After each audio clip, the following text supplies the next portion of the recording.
Hello everyone, welcome back here you all students on my YouTube channel presented by Sameer Shakir for the class ICSE and ISC level board examinations.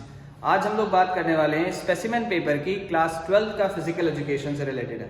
तो अभी तक के हम लोग badminton की कुछ videos present कर चुके थे। आज मैं उसको आपको लिंक दे दूंगा और इसी के साथ साथ आज सेक्शन ए के 15 मार्क्स के क्वेश्चन को जल्द से जल्द सॉल्व करेंगे। तो चलिए स्टार्ट करते हैं। The first question is Radhika joined a training camp and observed that some athletes were running on uneven surfaces. इस बात को जरा ध्यान रखें, uneven surfaces मतलब अलग अलग है। uneven bushes भी हो सकते हैं, rock है, pits है और maybe a different type of track or a grassy ground, anything. She could not understand the type of training they were undergoing and asked her coach Which type of training they were undergoing. यानी कि उसको ये नहीं पता चल रहा है कि हम अलग अलग सरफेसेस पे रनिंग कर रहे हैं तो क्यों कर रहे हैं और ये हमारी ट्रेनिंग क्या कहलाती है। तो इनमें से अगर आप कभी भी एग्जामिनेशन में कंफ्यूज हो कि आंसर कौन सा हो सकता है तो भाई 50-50 ऑप्शन यूज किया करो, जिनमें से दो ऑप्शन को पहले किनारे फेंको। हमें जहां तक ये लगता है कि एक्सेलरेशन तो है नहीं क्योंकि सरफेसेस अलग अलग हो रहे हैं, पहली बात। अगर आपको बैलिस्टिक की मीनिंग पता है तो हटा दीजिए, नहीं पता है तो इंटरवल को हटा दीजिए क्योंकि इसमें इंटरवल से रिलेटेड कुछ भी नहीं समझ में आ रहा। बैलिस्टिक का मतलब क्या होता है? बैलिस्टिक का मतलब ये कि जहां पर आप कुछ एक्सरसाइज कर रहे हो यूजिंग सम वेट और सम फोर्स, जैसे कि आप मेडिसिन बॉल लेते हो, उसको वॉल पे पुश करते हो शोल्डर एक्सरसाइज के लिए, या ग्राउंड पे पुश करते हो, फेंकते हो शोल्डर एक्सरसाइज के लिए, एक बॉक्स रख के उसके ऊपर जंप करते हो फिर रिटर्न बैक होते हो, ये सब हमारी बैलिस्टिक एक्सरसाइजेज होती है। तो ऐसी सिचुएशन में भाई एक्सेलरेशन रन तो कट गया और बैलिस्टिक कट गया। अब बचते हैं दो ऑप्शन। फार्टलेग ट्रेनिंग का मतलब होता है स्पीड प्ले, और स्पीड प्ले में आपके डिफरेंट सरफेसेस होंगे, ठीक है। तो सरफेसेस में भी अप एंड डाउन अलग अलग तरीके के होते हैं। तो answer will be fartlek training method, ये इसका सही आंसर, ठीक है। नेक्स्ट होता है physical education ensures dash development of an individual. बहुत आसान सा है। कैरेक्टर हाँ होता है, एथनिक ये भी होता है, स्किल ये भी होता है। जब सभी होते हैं तो आंसर क्या हो गया? ओवरऑल डेवलपमेंट हो गया, ठीक है। Next question, identify the career in the field of physical education shown below. ये पिक्चर जो आपको दिख रही है इसमें कुछ तीन ऑफिशियल्स बैठे हुए हैं अपनी चेयर पे, कुछ बात कर रहे हैं। हमें नहीं पता क्या बात कर रहे हैं, but actually what they are doing, they are officiating the match from outside, लेकिन ये रिजल्ट नहीं देते, सिर्फ बयान करते हैं अपना। तो ये बयान करने का मतलब क्या है? they are commentating for the sport whichever is going to be played on the field, right? तो इस सिचुएशन में इसका आंसर क्या हो जाएगा भाई? जर्नलिज्म ये काम कर नहीं रहे, कमेंटेटर लग रहा है हो सकते हैं, साइकोलॉजिस्ट ऐसा कुछ दिख नहीं रहा है, इनमें से कोई पागल लगल है या किसी पागल को डील कर रहा है, ऐसा कुछ तो समझ में नहीं आ रहा, तो हटा दें। मैनेजर काम ऐसा बैठ करके करता नहीं, स्पीकर लगा करके, ठीक है, हेडफोन लगा कर। तो बचा क्या आंसर? Sports commentator. आपको आंसर पता है तो वेल एंड गुड, नहीं पता है तो इन तरीकों से आपको सोच समझ के आंसर में टिक लगाना है। थोड़ा बहुत ट्रिकी पार्ट भी आएगा क्योंकि हर साल पेपर का पैटर्न अपग्रेड हो रहा है, क्वेश्चन के लेवल थोड़े से अपग्रेड हो रहे हैं, but you need to think wisely before taking the answer. जल्दबाजी में मत करिएगा और किसी एक दूसरे से पूछ के मत लगाइएगा। सपोज आपने लगा दिया स्पोर्ट्स कमेंटेटर, अगल बगल नजर पड़ी, उसने कहा भैया फर्स्ट का थर्ड नहीं है, 2 नहीं है, तो आपने हटा के उसको दूसरा आंसर लिख दिया। Don't do that. क्या पता उसको आता हो या ना आता हो और आपका जो सही आंसर है वो भी गलत हो रहा है। तो believe in yourself, focus and then tick the answer. Now, next question is which of the following is not a demerit of league tournament? यानी कि ये जो दी गई है ये सब डीमेरिट होंगी, ठीक। तो इनमें से ऐसी कौन सी डीमेरिट नहीं है? चलिए देखते हैं। Chances of injury due to fatigue, demerit तो है, थकान हुई ज्यादा क्योंकि हमने मैचेस ज्यादा खेल लिए तो इंजरी के चांसेस बढ़ गए, ठीक, तो आंसर इसका नहीं हो सकता। एक्सपेंसिव, हाँ भाई एक्सपेंसिव होता है, महंगा खेल है, कोई भी खेल हो जिसमें टाइम ज्यादा लगेगा, लीग टूर्नामेंट के बेस पर होगा, वो एक्सपेंसिव हो जाएगा। नेक्स्ट इज फेयर अपॉर्चुनिटी, इसको देखते हैं। और नेक्स्ट है टाइम कंज्यूमिंग, टाइम तो लगी गई। भाई जब ये तीन ऑप्शन हमारे डीमेरिट में आ ही गए तो कौन सा नहीं आया? That is fair opportunity. यानी कि इसका आंसर क्या है कि आपको फेयर अपॉर्चुनिटी डीमेरिट में नहीं आती, इसके मेरिट में आती है। क्यों? क्योंकि आप जब कई अदर टीम से मैच खेलते हैं तो the other teams are performing with you and you are able to analyze yourself, show your skill and then you can come up to your desired level. That is why the answer is fair opportunity और इसमें answer क्या है? Sports commentator. जल्दी से इसका screenshot ले ले, फिर आगे बढ़ते हैं.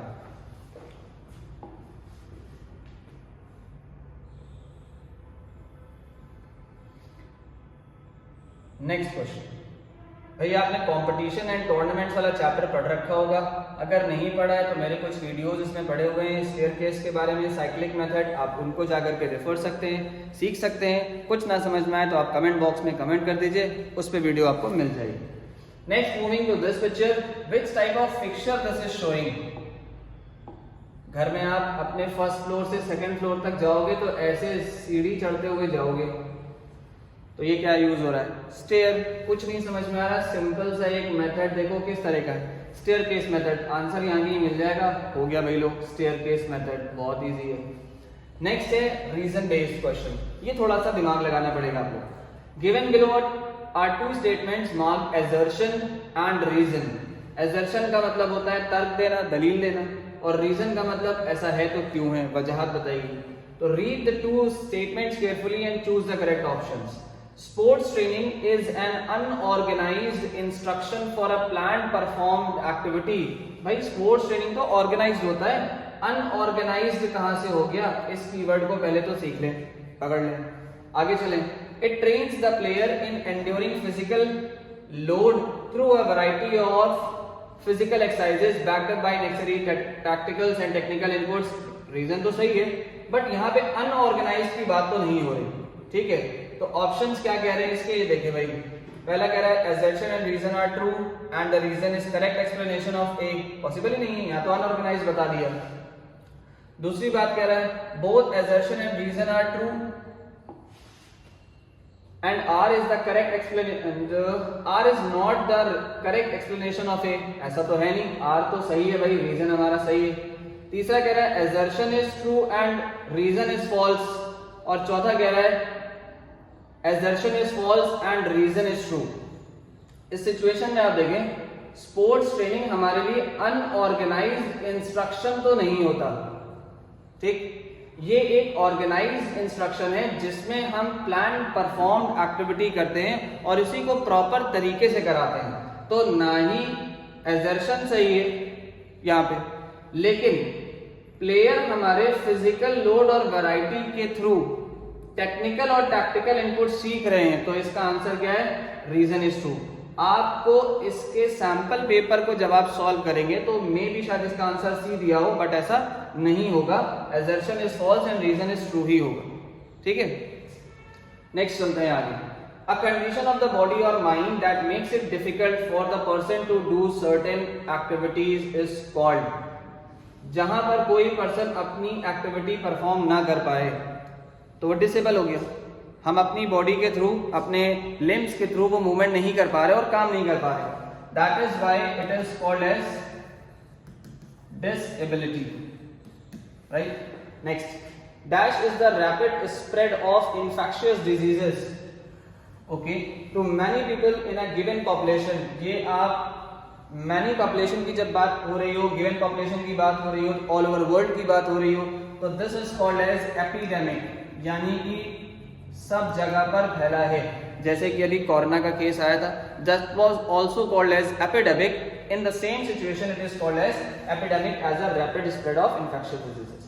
अ stretch or a tear in a ligament, खिंचाव आना या टॉर्न हो जाना लिगामेंट का. हमारे लिए जब भी बात लिगामेंट की होगी तो आप हमेशा वर्ड ध्यान रखेंगे sprain. Sprain is the stretch or a tear in ligament, और strain is related to your pulled muscle. Muscle में खिंचाव होना इज स्ट्रेन, लिगामेंट का टॉर्न टियर अप होना इज स्प्रेन. दो कीवर्ड याद रखिएगा भाई, एक है एसपीएल, एसपी का मतलब स्प्रेन और एल का मतलब लिगामेंट. एसटीएम, एसटी का मतलब स्ट्रेन और एम का मतलब मसल. इन चीजों को ध्यान रखेंगे तो आपके कभी आंसर लिगामेंट और मसल के गलत नहीं होंगे. Next, moving to a dash is a piece of medical equipment used to prevent an injured body part. आपकी बॉडी पार्ट को जो टूट जाए, खराब हो जाए, खराब नहीं कह सकते, लेकिन मतलब ये कि कुछ वक्त के लिए वो काम ना कर रहा हो, तो उसे ठीक करने के लिए हम या तो प्लास्टर यूज करते हैं, या अगर उसको और सही तरीके से इस्तेमाल करना हो, वर्किंग करनी हो, तो हम उसको बोलते हैं स्प्लिंट। ठीक है, splint is like a support to your upper limbs और your lower limbs so that the joints may not move और the injured area may not move. ये तो हो गए भाई आपके 10 क्वेश्चन तक के सारे एमसीक्यू और एफआईबीज। नेक्स्ट आगे बढ़ते हैं, इनका पहले आप स्क्रीनशॉट ले लें और इस क्वेश्चन को थोड़ा सा ध्यान दीजिएगा। ठीक है, नेक्स्ट आगे बढ़ते हैं, various theoretical questions. When and by whom was circuit training method developed? Circuit training का मतलब होता है where there are different stages of exercises starting from one ending to the other, जहाँ पे 6, 8, 10 एक्सरसाइजेस हम यूज कर सकते हैं, जैसे कि पुशअप भी होगा, सिटअप भी होगा, रोप क्लाइंबिंग भी होगी, taking partners on the back होगा, लंजिंग होगी और बहुत सारे एक्सरसाइजेस। तो हम 6 से 8 या 8 से 10 एक्सरसाइजेस हम एक सर्किट में यूज करें, that is called as circuit training. अब इसको पूछा गया है किसने और कब बताया, तो that is in 1943 presented by Anderson and Morgan. ठीक है, तो इनको डेवलप किसने किया, एंडरसन एंड मॉर्गन ने 1943। Next we are moving to the warming up. Warming up is a basic sort of exercise in which the body temperature goes high before the competition or before the practice, जिससे कि आप अपनी body का temperature बढ़ाते हो और उससे आपको इंजरी के चांसेस कम हो जाए। That is why it is called as a warming up.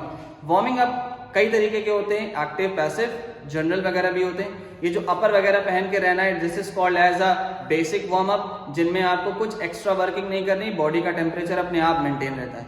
फिर आते हैं एक्टिव, जिनमें आपको कुछ स्पेसिफिक एक्सरसाइजेस करनी होती है। ठीक है, नेक्स्ट आगे चलते हैं, फुल फॉर्म ऑफ सीपीआर।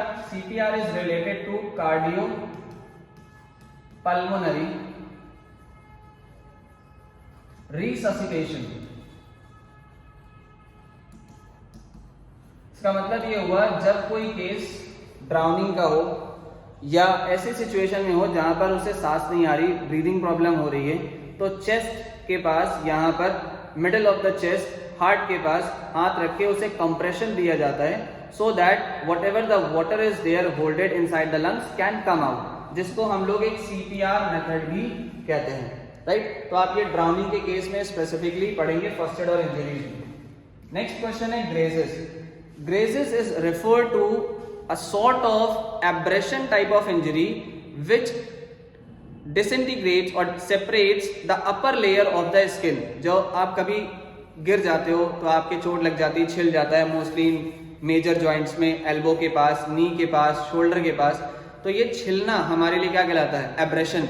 और जब इनमें कुछ लाइनिंग आ जाए जिसका निशान आपके कुछ समय तक रहे, then this is called as a grazes. Right, ये भी आपका स्पोर्ट्स एंड इंजरीज में मिलेगा। नेक्स्ट आते हैं रिहैबिलिटेशन। रिहैबिलिटेशन ये 2 वर्ड से सेग्रीगेट हो गया। री मतलब दोबारा से, habilitate means getting back into the condition in which you are able to perform the task normally.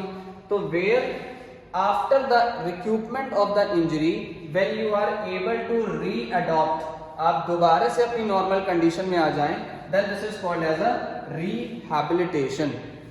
री मींस अगेन। सो जब आप इंजरी के बाद अपनी नॉर्मल कंडीशन में वापस आते हैं, slowly and gradually you are performing various basic exercises and getting back to your normal situation। ये ज़्यादातर स्पोर्ट्स इंजरीज में लोगों को बहुत होता है और रिहैबिलिटेशन के कई प्रोसेस होते हैं। इंजरी से रिकवर होना, मेडिकल ट्रीटमेंट कराना, प्लास्टर वगैरह बंधा है तो उसको सही कराना, और भी कई इंजरी के स्प्लिंट्स वगैरह लगे तो उसे रिमूव कराना, और फिर उसके बाद डॉक्टर से, फिजियो से ट्रीटमेंट कराना। ये हमारा कंप्लीट प्रोसीजर कहलाता है रिहैबिलिटेशन का। ठीक है, तो ये बेसिक आपके कुछ 15 मार्क्स के क्वेश्चन हो गए जो आपके एग्जामिनेशन में इसी पैटर्न पे आने, जरूरी नहीं कि यही है, इनमें से कुछ आ सकते हैं, एक तरीके का स्पेसिमन है। So you need to prepare. और जो मैंने टर्म्स अभी करा है इसके आगे पीछे के टॉपिक्स को कवर करिएगा from your text book, so that you can get prepared thoroughly for your MCQs. Write fill in the blanks and short answers. Till then, keep subscribing my channel, share to everyone so that it can be developed and reaches to every student, those who are preparing for physical education. Take care all of you.